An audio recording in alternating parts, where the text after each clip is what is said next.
Hello, I'm Vernita Gutierrez, Vice President of External Affairs at Planned Parenthood of the Pacific Southwest.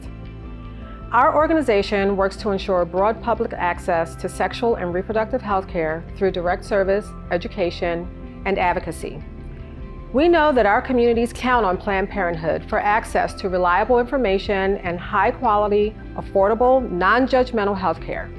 And that's exactly what we'll continue to provide to all who come through our health center doors, no matter what. We are honored to present the Reproductive Rights Unity Principle of this year's Women's March San Diego, which is as follows. We believe in reproductive freedom.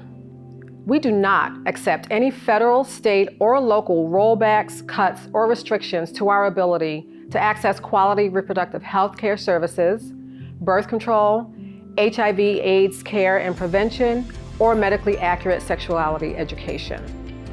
This means open access to safe, legal, affordable abortion and birth control for all people, regardless of income, location, or education.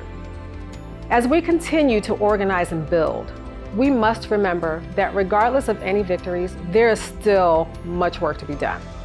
We hope we can count on you to stay involved as we fight to expand access to healthcare and reproductive rights for all. If you're not yet a volunteer with us, please go to planned.org/get-involved so you can stay informed about the movement and important actions you can take to continue to engage in this fight. Let's build a healthy new future together. Thank you.